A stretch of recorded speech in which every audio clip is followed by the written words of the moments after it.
Bueno, hoy tenemos acompañante. Este man que es la otra mitad mía. Que sin este man yo no sería yo. Bienvenidos. Hoy nos vemos en el noveno capítulo de esta vuelta de los 30 minutos de monólogos de rebeldía. Y hoy estamos con el gordo Lee. Bueno, este man no sabe hablar, pero si contara, les contaría un montonón de cosas. Dice Pri, ¿cómo se oye? ¿Bien? Aquí le estoy dando todo abrazo. Aquí le estoy dando todo abrazo. Si alguien me puede decir si se oye bien. Gracias, Lilith. Sí, es bonito porque uno los cuida. ¿Cómo se oye? ¿Me oigo bien? Listo, perfecto. Entonces ya vamos por el noveno capítulo. Les voy a adelantar cosas. El 20 de junio voy a estar dando una conferencia en un simposio internacional. El webinar va a ser para todo el mundo. Les estaré mandando las claves y toda esa vuelta para que estén pendientes. Ya con este bagaje que ustedes tienen de todas estas 30 minutos de charlas que hemos tenido, ya podrán afrontar ese monólogo de una manera diferente y ese discurso de una manera distinta. Así que los espero 20 de junio, o sea, este sábado en 15, creo. Para que estén pilas, voy a estar informando y toda la vuelta, ¿listo? La segunda cosa es que la otra semana no vamos a hablar de arte, sino que vamos a tener un invitado especial, una charlita así breve, porque me han preguntado mucho de meditación y de budismo, entonces vamos a hablar con mi maestro, con Shi Yanya, que es un Heshan del templo Shaolin en China y es el máximo exponente del budismo a nivel occidental, además de ser el campeón mundial de Kung Fu. Entonces vamos a estar charlando con él por si tienen alguna pregunta que quieran hacer. Por ahora les recuerdo, esto es simplemente un monólogo acerca de arte. Creo que ya vamos por el siglo XI, XII. Así que hoy vamos a empezar a hablar de la iglesia militante. En el capítulo anterior hablamos sobre la edad de las tinieblas, ¿no? Y entonces la edad de las tinieblas lo llamamos así porque hubo mucho confrontamiento o ¿cómo se dice? Mucha pelea, mucha guerrilla sobre el mismo arte, muchas cosas que se ocultaron con relación a la imagen y también como muchas peleas entre creencias. Entonces cuando hablamos de iglesia militante es que una vez se emancipa el poder, pues hay que mantenerlo. Y para mantenerlo pues van a haber muchos ataques de lado a otro para poder derrocar ese poder. Entonces le vamos a llamar iglesia militante porque es el comienzo de lo que se denominan las cruzadas como tal. Todo el mundo piensa que la Edad Media fue pum y machete y bala y toda la vuelta. Tuvo un momento previo y ese momento previo tuvo un lapso de tiempo donde la arquitectura tuvo un cambio radical. Empecemos primero con el principio. Obispos y nobles eran en ese momento los nuevos señores feudales de Inglaterra. Vamos a hablar de Inglaterra en el año 1066. Caronte, un saludo también, güey. En 1066 es importante entender las fechas porque de esa manera como que nos organizamos en el tiempo. Entonces, antes de llegar a esta cosa, pues les decía, que se llamaban las cruzadas, pues primero tenían que mantener su poder como tal. ¿Qué dice Menta? Ah, no, este es el señor Blackberry. Bueno, sigamos en el asunto, no me distraigan. Entonces, les decía, los obispos y los nobles se convierten en los nuevos feudales porque es la iglesia la que tiene la mayor cantidad de poder, la mayor cantidad de riquezas y la que manda como tal, ¿vale? Se impone sobre las demás religiones y cuando digo se impone es que hay dos maneras de imponerse, una de manera fuerte y radical, exterminando todo, que así se hizo, y la segunda manera es fundiendo como sus maneras de pensar y adaptándolas a su nuevo pensamiento monoteísta. Ya lo vamos a observar en algunas imágenes, cómo estas imágenes de Grecia y de Roma aparecen de alguna manera dentro de las portadas y las fachadas de las nuevas iglesias. Bueno, siempre que llegábamos a un pueblo en esta época, el edificio más grande, más lujoso, más vistoso, el más alto era la iglesia. O sea, siempre entre el siglo XI y XII, los edificios más altos eran las iglesias. Eran las que se imponían frente a los pueblos y destacaban por muchas cosas. Generalmente las plantas eran las mismas. Recuerden que la iglesia proviene de la basílica romana, y recuerden de nuevo que la basílica eran esos lugares donde se transaban negocios o se hacían negociaciones entre un bando y el otro. Incluso era donde se reunían los reyes como tal. Entonces hay cosas que se cogieron de esa basílica y se adaptaron al nuevo orden de la iglesia, las cuales son una gran entrada o pasillo. Cuando usted entra, ese gran portón, lo que ve de frente es el altar, a eso se le llama coro, ¿sí? Generalmente era porque habían unos peladitos pues que cantaban, entonces se le llamaba eso coro. Y a los laterales habían 2 o 4 entradas más pequeñas, a eso se le llaman naves laterales. Generalmente en ese estudio y en ese cambio arquitectónico, lo que más querían era que la iglesia vista desde arriba pareciese una cruz. Incluso ese orden se adaptó durante muchísimo tiempo. La iglesia desde el aire parecía una cruz. Pero bueno, antes de llegar hacia allá, una de las grandes diferencias que tuvo este tipo de iglesia en este siglo XI y XII fue la manera en cómo se construían sus fachadas. Entonces, si bien la basílica eran lugares donde se veían puros rectángulos, las fachadas de esta vez van a tener arcos, ¿sí? Les voy a mostrar unos ejemplos.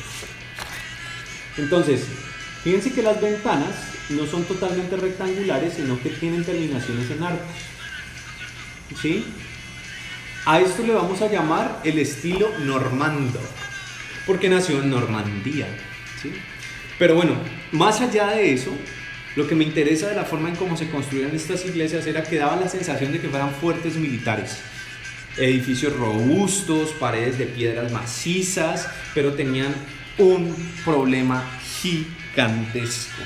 Y el problema gigantesco era que su techo era generalmente en madera. ¿Y por qué digo problema gigantesco? Porque generalmente cuando se los atacaban estos edificios, lo que se hacía era incendiar los techos. Y era el punto más débil que tenía esta iglesia como tal. Ahora, se llama iglesia militante porque la misión que tiene la iglesia desde el siglo XI en adelante es combatir las fuerzas oscuras hasta que llegue el juicio final. Esa es la cinta en la que se metieron. O sea, cuando nosotros decimos defender, estamos hablando en términos militares como tal. Y literal, para ellos defender era estas personas que curaban con plantas pertenecían a otro lugar, entonces había que atacarlas a ellas. Pensaban que habían demonios en vida, por ende sus iglesias eran fuertes como tal. Cuando digo fuerte me refiero a los fuertes militares, ¿no? O sea, a los amurallados como tal. ¿Por qué digo que el problema de los techos es un problema de los techos de madera? Resulta que los romanos salvaron muchas veces la patria en ese sentido. Y la salvaron porque tenían un conocimiento ni el hijo de madre en términos en términos técnicos, matemáticos, logísticos, la tenían clara. Pero resulta que de tantas invasiones todos estos conocimientos se perdieron y a ellos les tocó volver a empezar y replantear la forma de construcción. Crear un techo es una cosa compleja, ¿sí? Porque es una terminación a muchos pisos de altura. Pero finalmente estos experimentos resultaron en muchas maneras de generar techos. Habían techos cónicos, habían techos en forma de bulbo, que eso lo generaron en Rusia. Teníamos techos totalmente planos, como en las torres de Notre Dame, o sea, la iglesia de Nuestra Señora, por eso se llama Notre Dame. Y lo más importante era lo que ocurría por dentro de estas iglesias. Queríamos tener tanta altura y ganar tanta altura porque teníamos que alcanzar el techo, que era complejísimo construir una serie de columnas que se sostuvieran hasta allá arriba. Y gracias a eso aparecieron este tipo de estilos o de formas de crear que la columna se uniese en un centro y se uniese junto con otra columna. De esta manera podemos crear una de las entradas abovedadas y dar ese efecto de vacío, de vértigo, de profundidad, de plenitud, pero una plenitud amenazante. Cuando ustedes tengan la oportunidad, o los que ya tuvieron la oportunidad de entrar a una iglesia denominada gótica o normando, normando fue primero, gótico fue después, se darán cuenta que la sensación que uno siente, valga la redundancia, dentro de los espacios, es como de que maldita sea, soy un pecador. Es como si la iglesia estuviera mirándote encima y vigilándote todo el tiempo. Es una sensación de soledad, de ausencia, pero es una ausencia tenebrosa y genera un poco de terror o de miedo.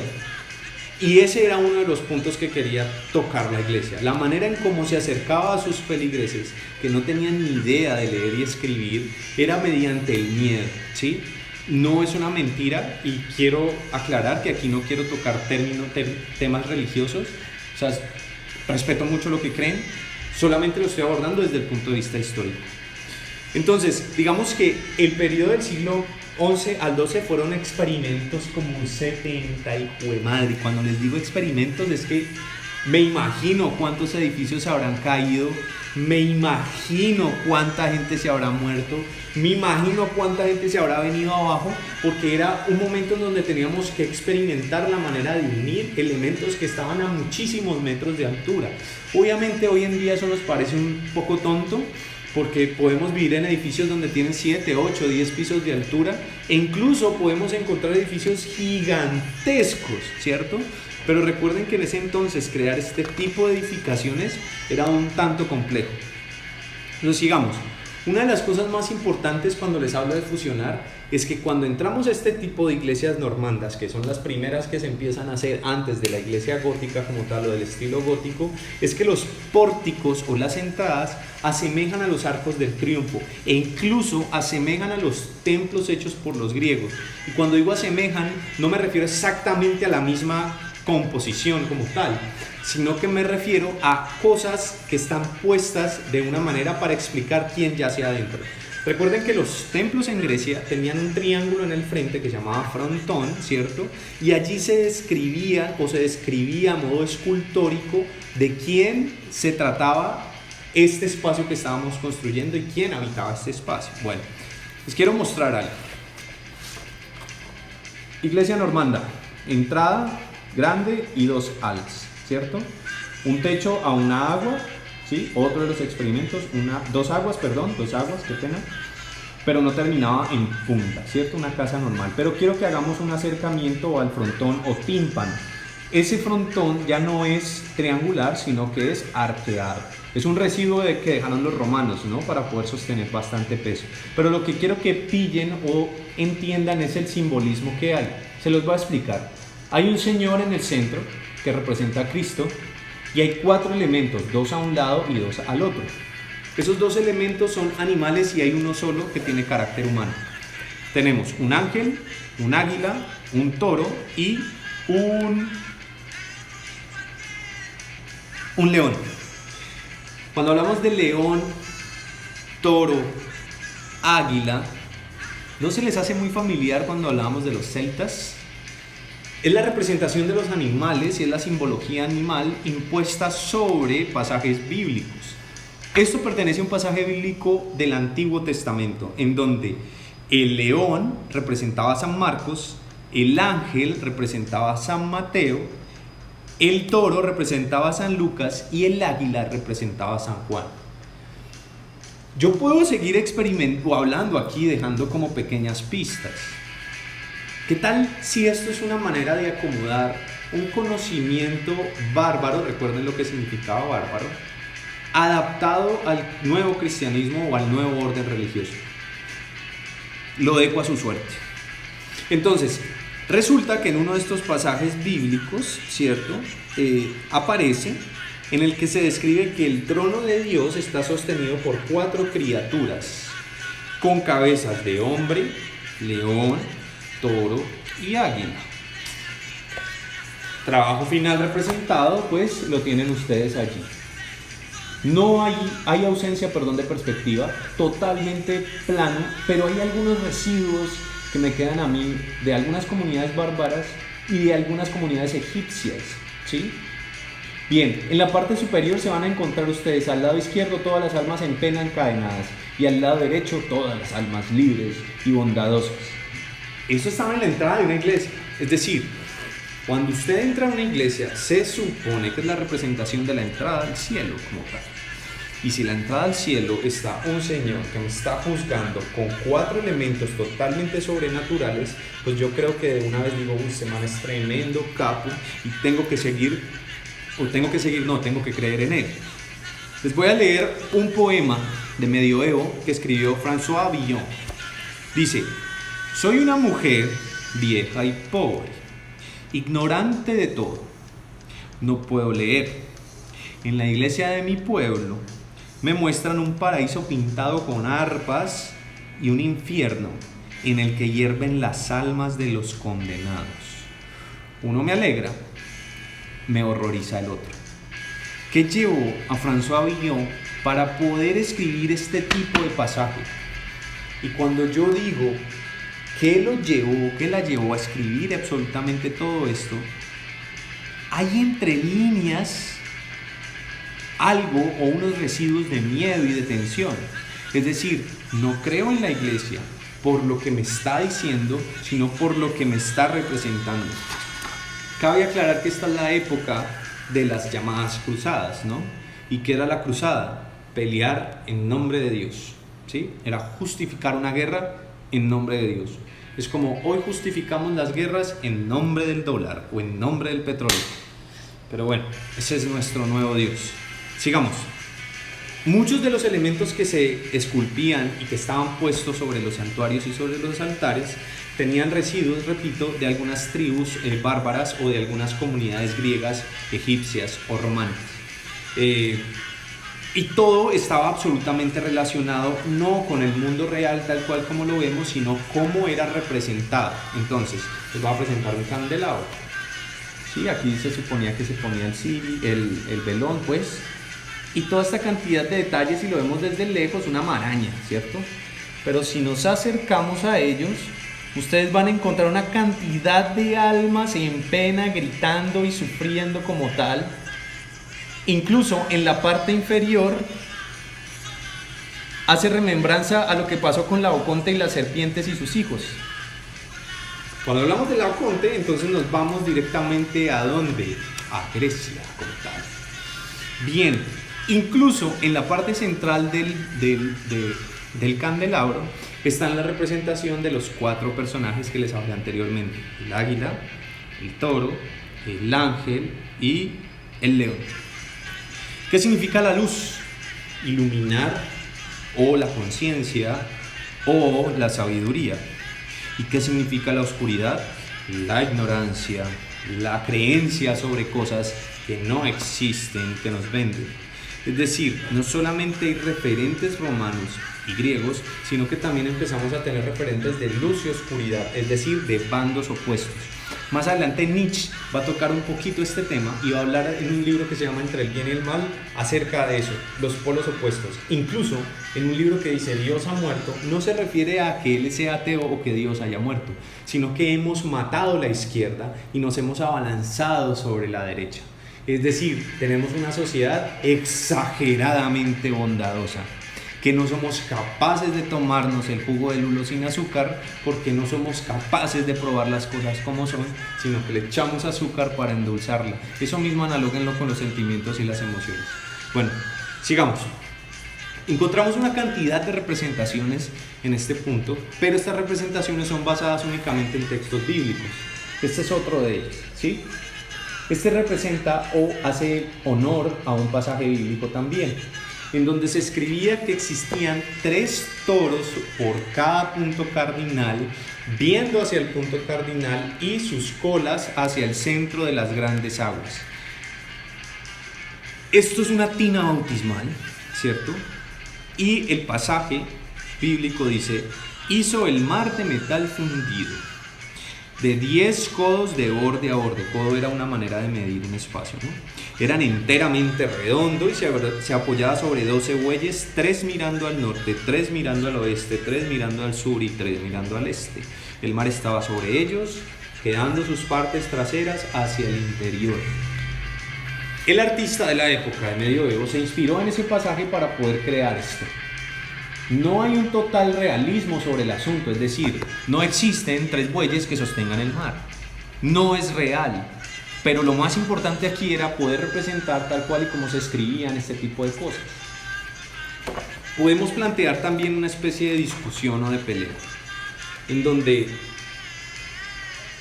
podemos hablar que la representación está en una pelea entre lo que veo y lo que quiero representar. Y cuando digo lo que veo es ver las cosas, como decían en yoga, como si fuéramos un extraterrestre que acaba de llegar a la Tierra y no entendemos ni lo bueno ni lo malo. Eso es ver el mundo como es, verlo así, en su naturaleza. O ver lo que quiere representar. Y cuando digo quiere representar, me refiero a esas veces que nosotros decimos, uy, por algo no sale a la calle. ¿Estoy viendo lo que es o estoy queriendo ver lo que quiero representar? Bueno, esa dualidad se ve anulada en la Edad Media porque lo que se representa no es lo que se ve, sino lo que quiero representar o dar a entender. Otro ejemplo, la Anunciación de la Virgen María, aquí la tienen. Y resulta que cuando lo vemos, tienen como unos detalles egipcios, ¿no? Tenemos el frente, el lateral, los perfiles, los pies. Incluso también puedo tirar a una especie de figuración celta, el tipo de perfiles, pero las expresiones de los personajes no son importantes. Incluso la expresión no es tan importante, sino más bien los símbolos que hay. Hay un ángel, hay una paloma, y quiero que se aprendan este gesto de memoria.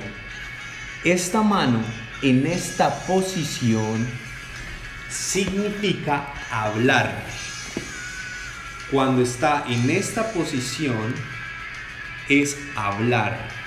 Significa que el ángel está anunciándole a María que va a ser madre. Las manos, la paloma y el ángel, representación, no copia de la realidad. Quiero que lo tengan en cuenta ahora. Podemos decir que esto se representa o se puede ahondar más si lo quieren estudiar dentro de las culturas o las religiones orientales. A eso se le llama mudras. Los mudras representan muchas cosas. Por ejemplo, esto es un candelabro, pero esto es abrir una flor de loto. La representación en las manos o la forma en cómo los dedos se mueven, incluso ustedes lo han visto en Naruto. En Naruto es que los jutsus, ¿no? Eso parece que tuvieran artrosis esos muñecos. Bueno, esa manera de mover los dedos es también una manera de generar mensaje. Recuerden que en ese entonces no había movimiento, no había cine, no había nada de estas vueltas, sino que era una imagen estática que debía contar una cantidad de historias o de anécdotas. No había tabú sobre lo que se iba a representar. Las cosas se representaban tal cual y como estaban escritas. Existía una nueva libertad para poder experimentar formas complejas de composición. Y cuando hablo de composición, cada monólogo de rebeldía hablamos de una palabra o dos. Bueno, composición viene del latín componere, ¿sí? El prefijo con significa todo junto, ¿cierto? Y ponere significa com significa posición y ponere significa poner todo junto. Entonces cuando hablamos de componer es colocar todo junto. Pero ojo, no hay que traducirlo o definirlo de manera tan deliberada y grosera. Componer es tratar de organizar una cantidad de cosas en un mismo espacio y organizarlas de manera tal que todas sean importantes dentro del espacio. Es decir, no colocar cosas que no sirvan para nada dentro de ese lugar, sino que todas las cosas que están puestas en este entorno o en este formato signifiquen o me den un mensaje claro y contundente. Por eso para su mamá su habitación está descompuesta, porque todo lo que usted tiene allí no tiene un orden específico como tal. Cuando su mamá ve su habitación descompuesta, lo que hace es componerla, ¿sí? Poner todo junto ordenadamente dentro de ese espacio. Chimba, ¿no? Por último, lo más importante de estos maestros era el verse libres de la necesidad de imitar el mundo de las cosas visibles para poder representar la idea de lo sobrenatural. ¿La pillaron o no? Y repito, se ven libres de tener la necesidad de imitar el mundo de las cosas visibles para poder transmitir la idea de lo sobrenatural. Quiero que se aprendan esa frase de memoria, porque en plenas vanguardias el surrealismo se va a pegar de eso. Y eso que los surrealistas eran ateos. Bueno, este es nuestro fin de la iglesia militante.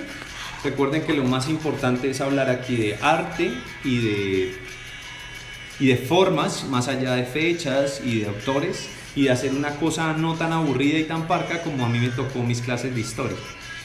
El próximo capítulo, recuerden, nos vamos a ver con Qi Yanya, que es un Geshan del templo Shaolin de China. Es mi maestro y nos va a hablar un poco de todo eso que me explicaron, me preguntaron, de la meditación y de budismo y todo este poco de falsos imaginarios que hay, Juan, porque eso sos budista, tener medias Gucci, eso no significa absolutamente nada. Bueno, ese día quiero que estén todos los que van a estar, Andresito, y pregunten todo lo que se les dé la gana para que destruyan esos imaginarios que tienen sobre Oriente. 2, recuerden hacer preguntas las que quieran por inbox, incluso si me quieren coger debate, bienvenidos. Nací en un mundo donde el bullying era legal y sobreviví a él. Incluso ahorita estamos sobreviviendo al bullying más grande de la historia, que se llama pandemia. Después del capítulo que vamos a tener dentro de 8 días con mi Shifu, con el Heshan, vamos a tener la super conferencia de mi tesis, así que todos están invitados el 20 de junio. Les voy a dejar la clave del webinar aquí para que todos lo pillen, por favor, y para que todos estén atentos de eso. Repito, dentro de 8 días mi maestro va a estar allí, aquí con nosotros, hablándonos acerca de todos los falsos imaginarios que tienen ustedes sobre Oriente. Es importante hablar de eso porque hay mucho pato por acá metido que dice que es budista y por eso no come carne y por eso no toma alcohol y que eso es lo que significa budismo. Bullshit, ¿sí? Los espero entonces. Sigan dinamizándose, sigan comportándose mal, sigan comportándose bien, sigan haciéndole caso a las reglas, sigan siendo anarquistas, sigan haciendo lo que se les dé la gana, pero que sean felices, maldita sea. Masema, eso es una buena cinta. Recomendemos libros, pues. Esa va a ser el próximo inicio de historias de Instagram de la otra semana. Los invito a mi canal de YouTube. Ya no voy a volver a subir estos lives aquí, sino que van a estar colgados en mi canal de YouTube directamente. El link lo voy a poner en mi perfil una vez lo haya subido. Así que los espero y nos vemos en la calle, gañanes. Un abrazo y que viva el punk.